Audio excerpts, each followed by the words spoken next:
I studied physics at MIT. I did electrical engineering for about 8 years. I've had quite a bit of practical engineering experience.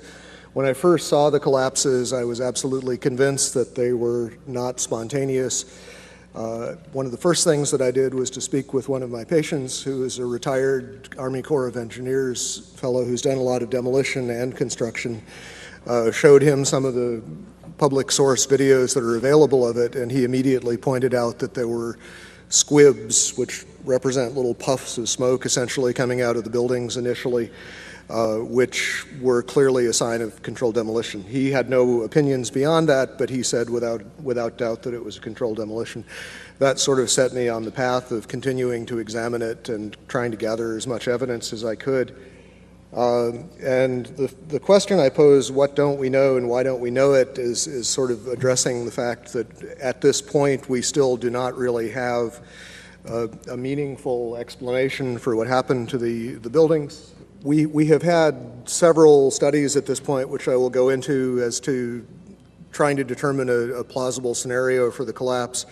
As of this point, none of them have presented us with anything that I think could be reasonably called a convincing and detailed account of why the collapse has occurred. And the question that's been addressed previously, the enormous destruction of physical evidence, as Chris was saying, the site was scrubbed very thoroughly.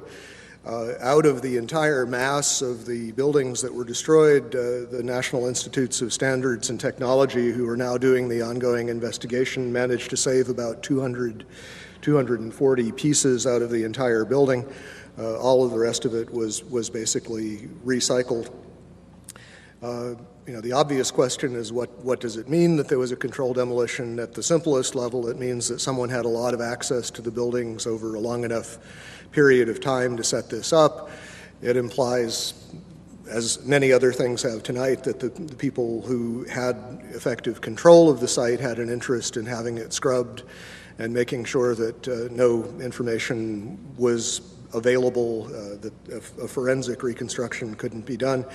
Even in much smaller catastrophes, we typically will reconstruct things as completely as possible.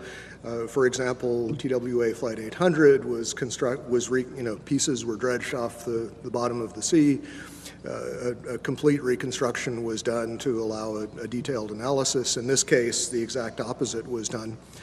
The first report that was really issued on this was issued by FEMA in collaboration with the American Society of Civil Engineers. There was basically a volunteer team from ASCE that had very limited access to the site. A lot of the pieces that they were able to retrieve were retrieved by going to landfills and trying to find interesting pieces before they were disposed of. The initial FEMA report basically acknowledged that the kerosene would have burned off very quickly. What wasn't destroyed in the initial fireball would have been consumed fairly rapidly and would have only really served as an ignition for the rest of the material. And the second point being that the fuel here really was strictly office contents. If you think of a modern office with copying machines, computers, and as has been previously mentioned, the smoke, particularly from Building 2, just before it collapsed, was very black looking. This is generally an indication of an inefficient fire in which there's not enough oxygen for the amount of fuel. These types of fires typically burn very cool. They are not hot flames like blowtorches.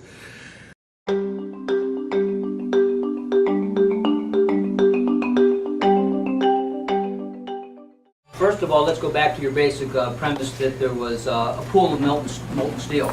I know of absolutely nobody, and no eyewitness who said so, nobody who's produced it. You'd get down below and you'd see molten steel. Molten steel running down the channel rails. Like you're in a foundry. Mm-hmm. Yeah, like lava. Like it was Like lava from lava. a volcano. Actually melted beams where it was molten steel that was being dug out. Underground, it was still so hot that molten metal dripped down the sides of a wall. It's this fused element of steel, molten steel and concrete and all of these things all fused by the heat into one single element. And they pulled off a big block of concrete, and there was like a little river of steel flowing.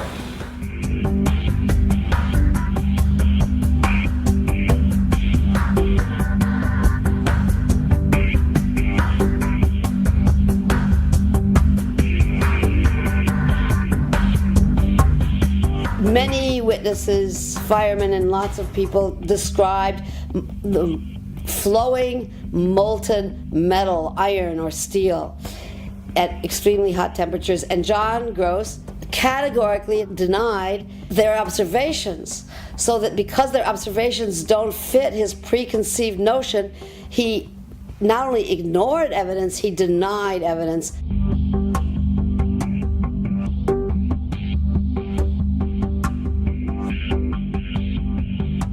There were reports of molten steel having been seen in the rubble pile of all three buildings, and I knew that jet fuel, which is essentially kerosene, is not capable of melting steel nor iron.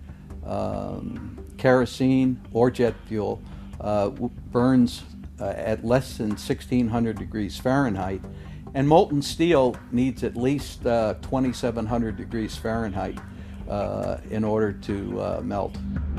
In an office fire, you cannot generate enough heat to melt steel.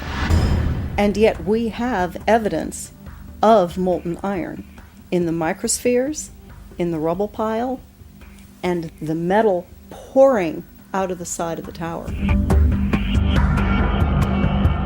I worked as in the project engineering department of the casting plant of Alcan, the aluminum company of Canada, one of the largest aluminum smelters on the planet at the time.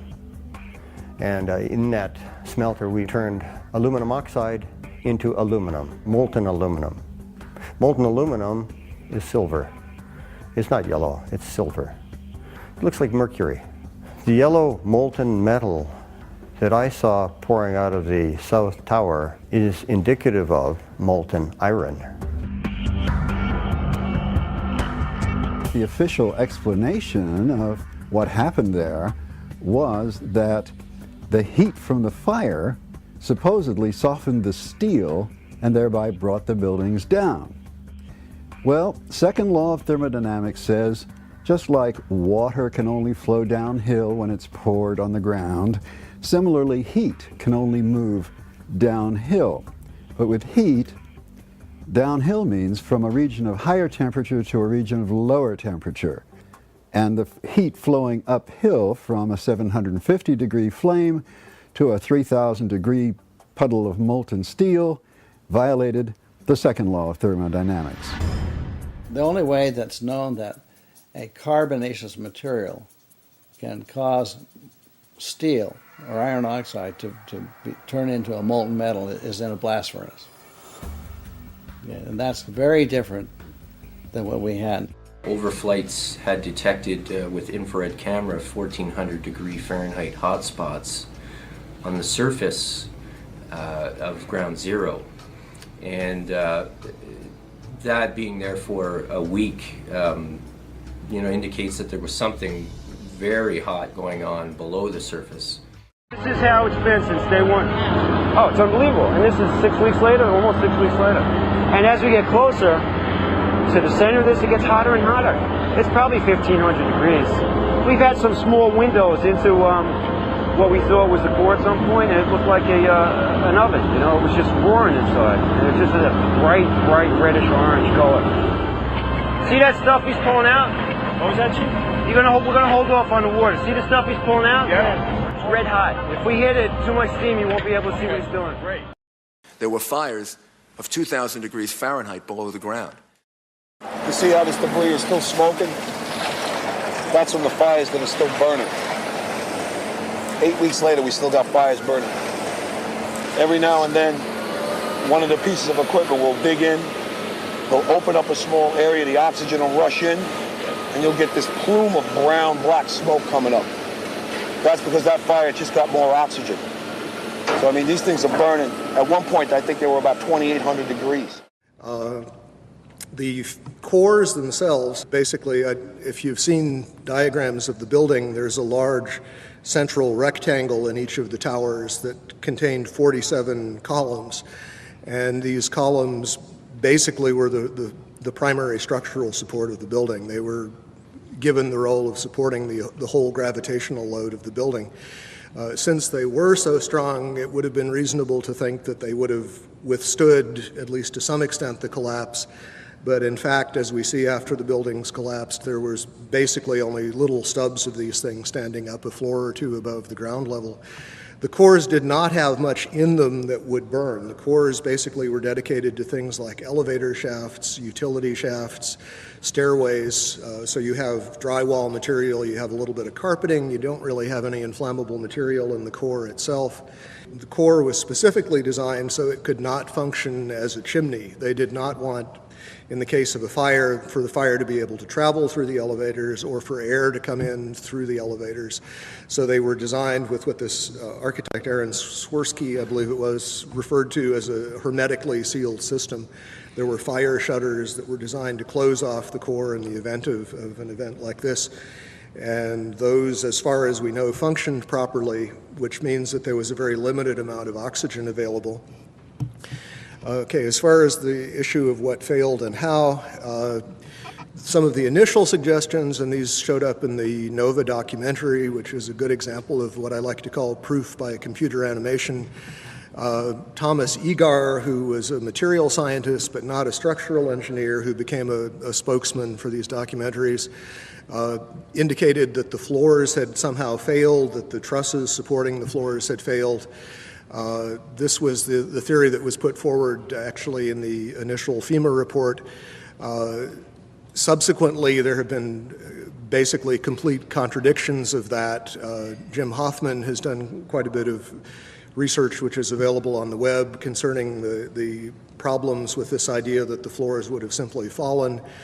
There was a study done by Weidlinger Associates. The chief engineer there was Mathis Levy, who's a very well-known authority on building collapses.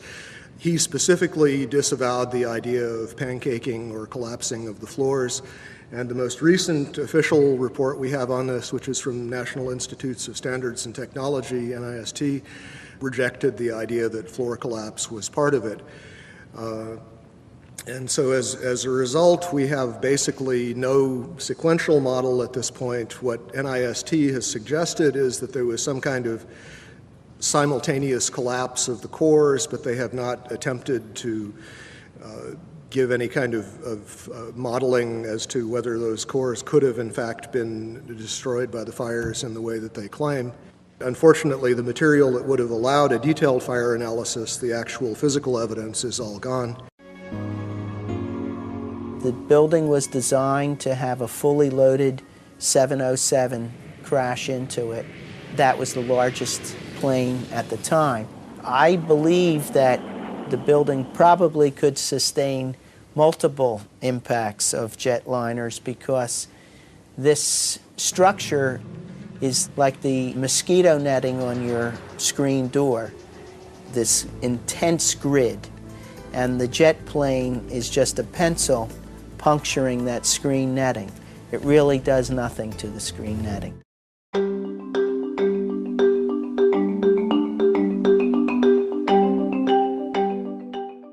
I walked into the office and the first words that I heard was, a plane's just run into the World Trade Center.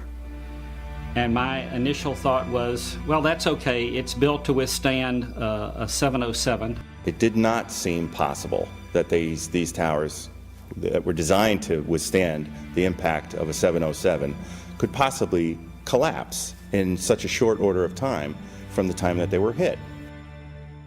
They were designed to withstand hurricane force winds of up to 140 miles an hour. These buildings are built to handle several times the load above them. Those perimeter columns could handle 5 times the load above them, and the core columns could handle 3 times the load above them.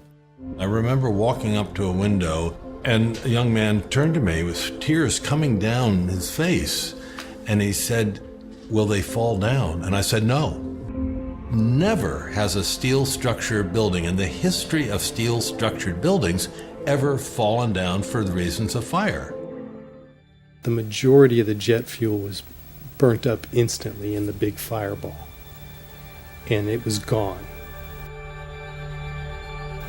The fires that were left were office furnishings and carpet and things like that. A lot of things in these kind of buildings have to be fire resistant by nature. It's required by code. So there really isn't a whole lot of fuel in there to begin with. The media portrayed these fires as being extremely hot, but the fires were not that hot in World Trade Center 1 and 2. If you look at the NIST zone data, you could see this. And to use our own powers of observation, you could tell by seeing these fires and seeing black smoke come out the windows. That means that the fires were oxygen starved, and it was incomplete combustion. And so it was a low temperature fire. I looked up in a manual the burning temperature of jet fuel and found that under the conditions that existed at the World Trade Center on 9/11, that jet fuel had to have been burning at about 750 degrees Fahrenheit.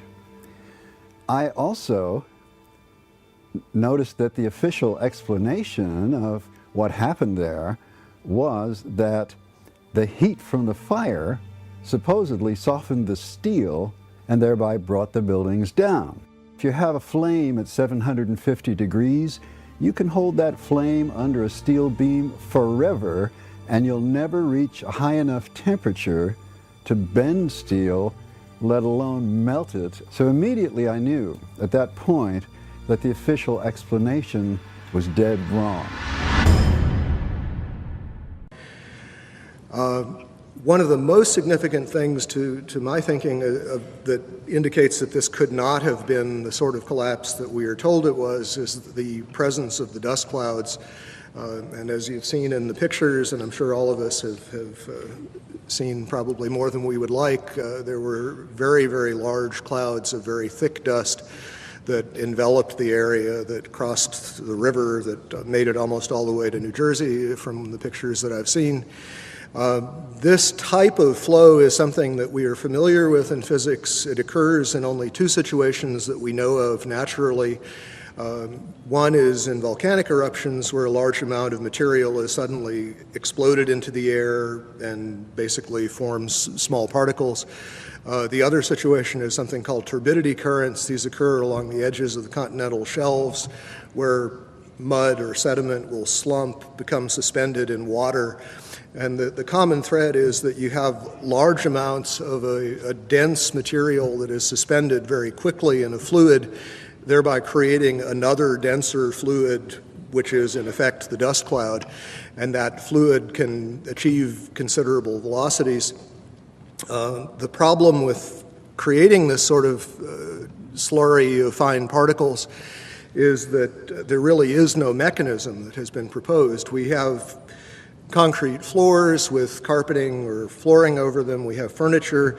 We have floors basically that are coming together in a collapse, but the concrete is basically protected under these layers. Early in the collapse, in the very first moments, we see these thick clouds being ejected at very high speed. They're clearly dense because they flow downward and become part of this large overall pyroclastic flow. What we're basically being told is that the concrete sort of jumped up into midair, exploded itself, and then was ejected as the floors came together. Not a very plausible mechanism, but I have yet to hear of anything else proposed to explain it. From quite a few people on the scene, we've been told that the powder it represented most of the concrete, that the amount of intact macroscopic chunks of concrete on the scene were negligible, that basically everything was reduced to powder. And incidentally, we also know that other things besides concrete were reduced to powder. We know that contents of computers, exotic metals from computer chips, these sorts of things were also identified in the dust and in very small particles, generally on the order of less than 100 microns in diameter. So we have a real issue of mechanism as far as what in the process of this collapse could cause so many things to be pulverized so finely.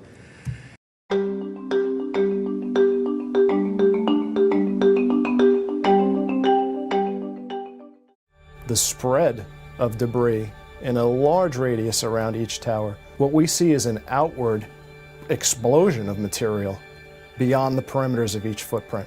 And this is not expected, and it's not congruent with the reports of our government. Large multi-ton beams were hurled hundreds of yards laterally. Gravity works vertically, not laterally.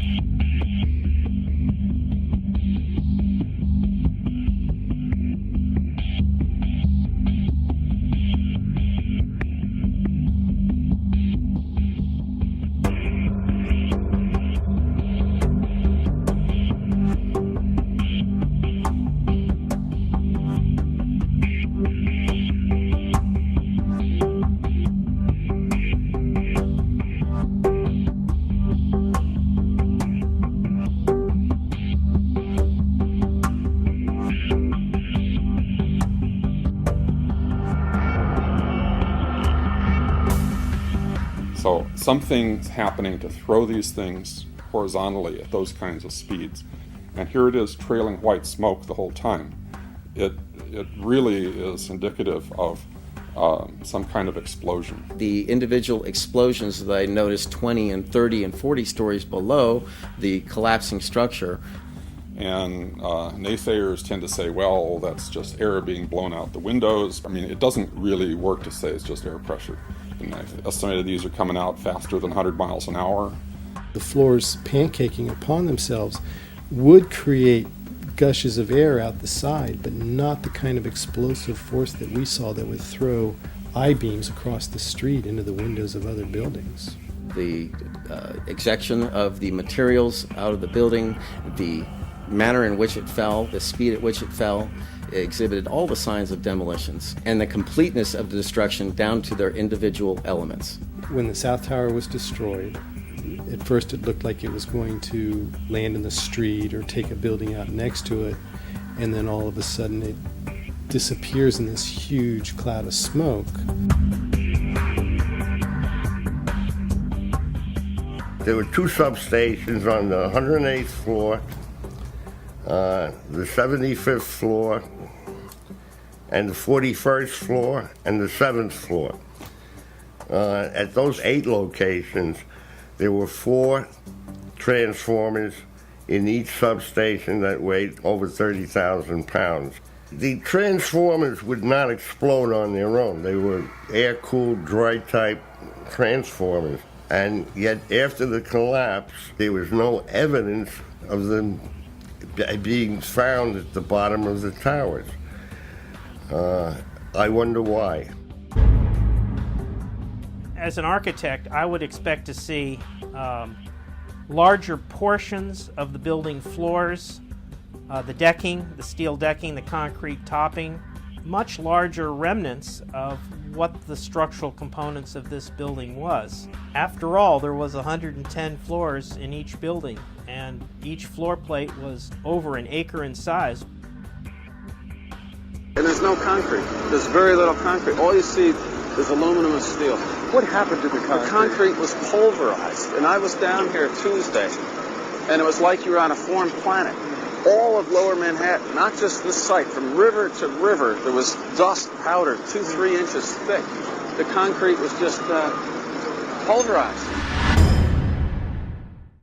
For the towers to collapse the way we saw them collapse basically implies that the columns simply collapsed into themselves. They telescoped straight down. Steel keeps a lot of its structural integrity, even when heated, until you begin to approach the melting point. You don't really see a catastrophic loss of strength, and this is what we're talking about. We're talking about basically vertical box columns collapsing into themselves, which implies a complete loss of mechanical strength. And as far as the initial impacts, this recent NIST study made an interesting point about World Trade Centers. The film analysis showed that it oscillated for about 4 minutes after it was struck by the airplane, and the oscillation rate was identical to what would be expected for the intact tower. Trade Center towers in most modern buildings are heavily redundant in the sense that the load bearing can be shifted to other members if some of them fail, and we saw that happen in this case. Stresses do redistribute, but absent further weakening of the structural members, that distribution is limited. It happens the structure restabilizes, and unless there's significant further damage, it doesn't progress to a total collapse. World Trade 1 began collapsing from the very top after an hour and 40 minutes. It's very hard to imagine office contents progressively heating up hotter and hotter over that period of time. And for a building to collapse from the very top, which is the least heavily loaded, is also very odd, to say the least. Just a couple of other anomalies. As we know, there were reports of explosions. There were reports of underground explosions in both of the towers at the time of the impact.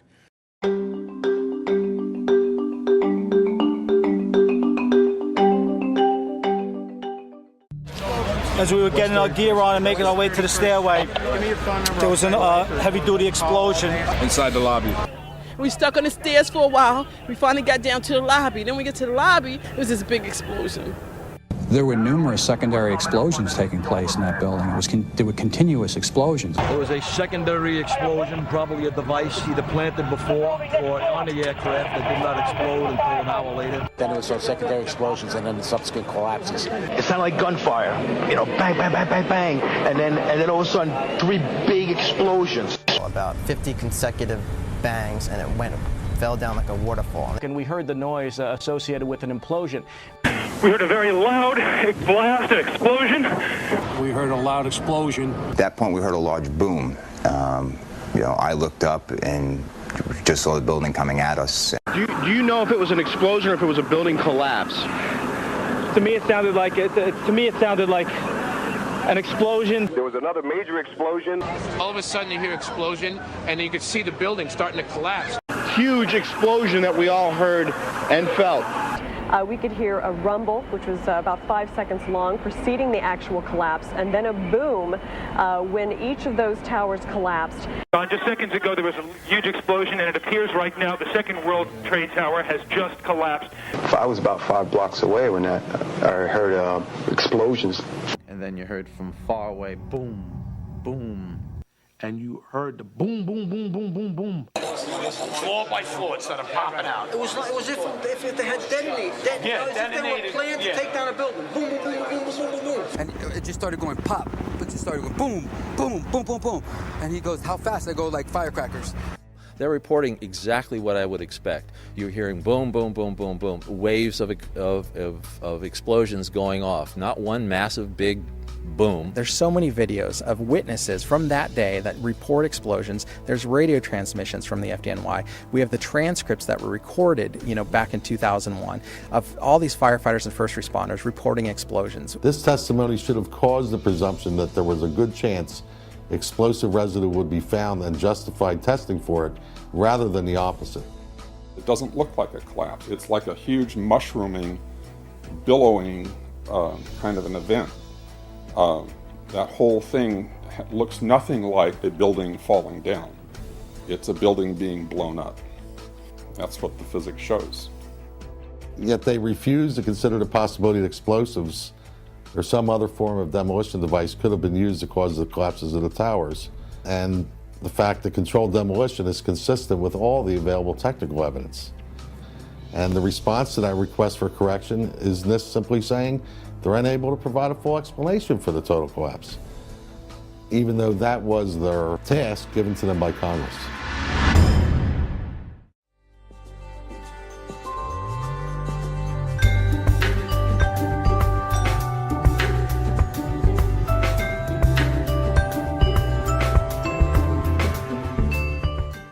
From the Naudet brothers film, 9/11, we see that the lobby of the North Tower was extensively damaged with what looks like high explosive blast damage, and this was immediately after the plane collision. But we know that on the weekend before, there were power downs, and there appear to have been evacuation drills going on throughout the previous week, which suggests that at least some people knew that something was happening. The power downs may represent a time window in which demolition charges would have been planted, although I think it's possible that they also were planted over a much longer period of time, given the relative accessibility of the buildings. Okay, that's all I have to say. Thank you.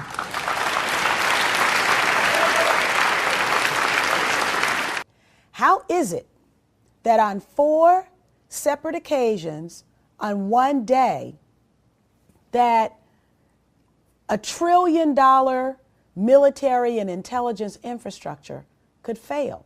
And the question that I tried to pose before the secretary had to go to lunch was whether or not the activities of the 4 war games going on September 11th actually impaired our ability to respond to the attacks. The answer to the question is no, did not impair our response. In fact, General Eberhart, who was then the commander of North American Aerospace Defense Command, as he testified in front of the 9/11 Commission, I believe he told them that it enhanced our ability to respond. There were 2 CPXs. There was 1 Department of Justice exercise that didn't have anything to do with the other 3. And there was an actual operation ongoing because there was some Russian bomber activity up near Alaska. So, did the war games ultimately help or hinder our response? September 11th was day 2 of Vigilant Guardian, an exercise staged by the Joint Chiefs and NORAD, which simulated hijacked planes in the northeastern United States. Vigilant Guardian is a branch of Global Guardian, a mass Armageddon exercise being conducted at Offutt Air Force Base in cooperation with NORAD. Originally scheduled to take place in late October, Global Guardian was moved to September. The exercise is reportedly canceled after the second Twin Tower is hit. 3 E-4B Doomsday planes remain airborne. 2 government sources familiar with the incident tell CNN it was a military aircraft, but say the details are classified. This comparison of the CNN video and an official Air Force photo suggests the mystery plane is among the military's most sensitive aircraft, an Air Force E-4B. The E-4B is a state-of-the-art flying command post, built and equipped for one reason: to keep the government running no matter what, even in the event of a nuclear war. Ask the Pentagon, and it insists this is not a military aircraft, and there is no mention of it in the official report of the 9/11 Commission. The Pentagon, the Secret Service, and the FAA all say they, at least for public consumption, have no explanation of the giant plane over the president's house, just as the smoke began to rise across the river at the Pentagon. Barksdale Air Force Base also participated in Global Guardian. Instead of returning directly to Washington, D.C., President Bush would fly to both Barksdale and Offutt Air Force Base before returning to the White House. Another drill, Northern Vigilance, moved fighter jets to Canada and Alaska to monitor a fleet of Russian MiGs on a training mission. Northern Vigilance also placed inputs onto military radar screens, also referred to as phantoms. Inputs are simulated errant aircraft, which appear real to those participating in the exercise. We fought many phantoms that day. 3 F-16s from Andrews Air Force Base, located 15 miles from the Pentagon, are flown 180 nautical miles away for a training mission in North Carolina. Fort Belvoir, an Army base 10 miles south of the Pentagon, intended to test security in case of a terrorist attack. Employees in the Office of Emergency Management on the 23rd floor of World Trade Center Building 7 continue preparations for Tripod, a biological attack drill scheduled for September 12th. Finally, the National Reconnaissance Office in Virginia begins a drill at 8:45, conducted by a team from the CIA, in which a plane crashes into their building. Also, a number of war games were being conducted that have yet to be fully disclosed. Ask about the war games that were planned for 9/11. Commissioner Gorelick. Could you please be quiet? We have only a few minutes with General Myers. I'd like to ask a question. General Myers, I'm sorry. I would ask, please, people in the audience to be quiet if you want to stay here. Sir, statement. This commission has not answered my questions. I'm walking out. It's a farce. I will. Thank you. So let me get this straight. On the morning of 9/11, the United States is running drills in which hijacked aircraft go in and out of radar, fighter jets are flown out of the United States, and planes are crashed into buildings. What a coincidence.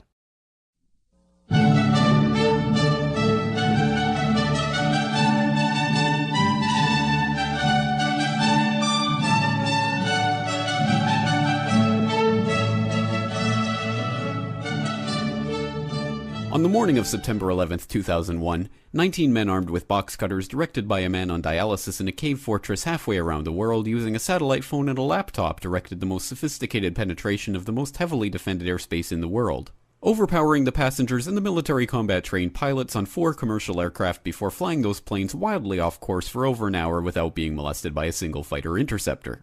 These 19 hijackers, devout religious fundamentalists who like to drink alcohol, snort cocaine, and live with pink-haired strippers, managed to knock down 3 buildings with 2 planes in New York, while in Washington, a pilot who couldn't handle a single-engine Cessna was able to fly a 757 in an 8,000-foot descending 270-degree corkscrew turn to come exactly level with the ground, hitting the Pentagon in the Budget Analyst Office where DoD staffers were working on the mystery of the $2.3 trillion that Defense Secretary Donald Rumsfeld had announced missing from the Pentagon's coffers in a press conference the day before, on September 10th, 2001. According to some estimates, we cannot track $2.3 trillion in transactions. $2.3 trillion with a T. That's $8,000 for every man, woman, and child in America. Luckily, the news anchors knew who did it within minutes. Osama bin Laden. The pundits knew within hours. Osama bin Laden. The administration knew within the day. Terrorists who committed these acts and those who harbor them. And the evidence literally fell into the FBI's lap. That a hijacker's passport was found blocks from the World Trade Center crash site, if you can believe that. But for some reason, a bunch of crazy conspiracy theorists demanded an investigation into the greatest attack on American soil in history. That investigation was delayed, underfunded, set up to fail, a conflict of interest, and a cover-up from start to finish. It was based on testimony extracted through torture, the records of which were destroyed. It failed to mention the existence of WTC-7, Able Danger, P-TECH, Sibel Edmonds, OBL and the CIA, and the drills of hijacked aircraft being flown into buildings that were being simulated at the precise same time that those events were actually happening.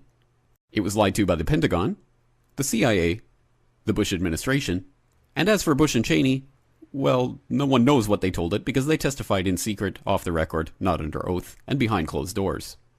It didn't bother to look at who funded the attacks because that question is ultimately of little practical significance. Still, the 9/11 Commission did brilliantly answering all of the questions the public had, except most of the victims' family members' questions, and pinned blame on all the people responsible, although no one so much as lost their job, determining the attacks were failure of imagination. Because nobody in our government, at least, and I don't think the prior government that could envision flying airplanes into buildings. Except the Pentagon, FEMA, NORAD, and the NRO. The DIA destroyed 2.5 terabytes of data on Able Danger, but that's okay because it probably wasn't important.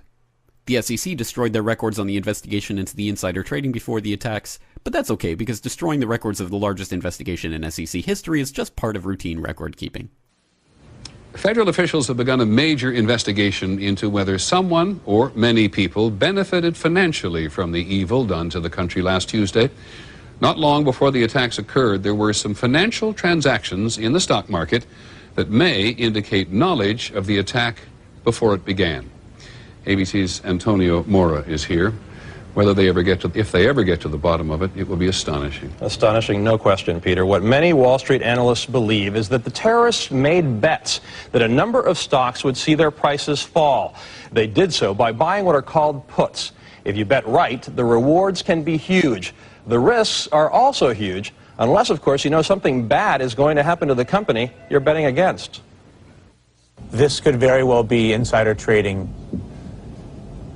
at the worst, most horrific, most evil use you've ever seen in your entire life. One example, United Airlines. The Thursday before the attack, more than 2,000 contracts betting that the stock would go down were purchased. 90 times more in one day than in 3 weeks. When the markets reopened, United stock dropped. The price of the contracts soared, and someone may have made a lot of money fast. $180,000 turns into $2.4 million when that plane hits the World Trade Center. It's almost the same story with American Airlines. That's a 5-fold increase in the value of what was a $337,000 trade on Monday. All of a sudden becomes what? $1.8 million. And there's much more, including an extraordinarily high number of bets against Morgan Stanley and Marsh & McLennan, 2 of the World Trade Center's biggest tenants. Could this be a coincidence? This would be one of the most extraordinary coincidences in the history of mankind if it was a coincidence. It is absolutely unprecedented to see cases of insider trading covering the entire world, from Japan to the United States and North America to Europe. ABC News has now learned that the Chicago Board of Options Exchange launched their investigation into the unusual trading last week. That may have given them enough time to stop anyone from profiting from death here in the U.S.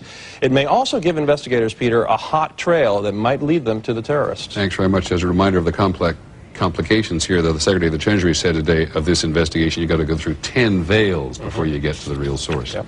Thanks, Antonio. NIST has classified the data that they used for their model of WTC-7's collapse, but that's okay because knowing how they made their model of the collapse would jeopardize public safety.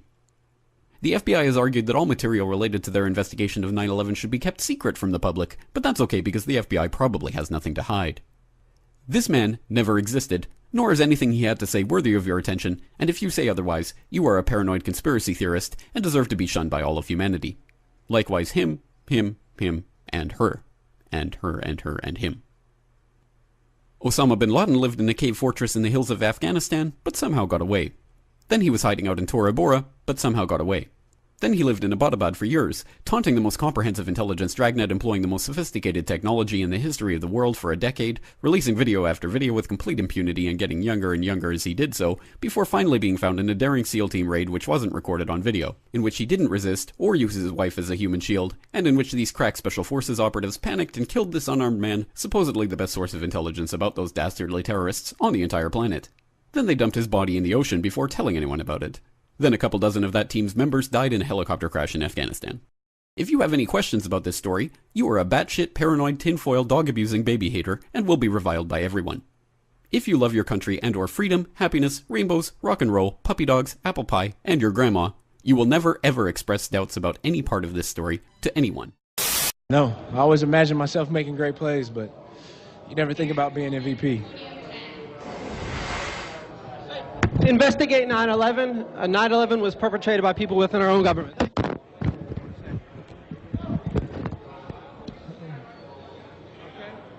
All right. Is everybody all right?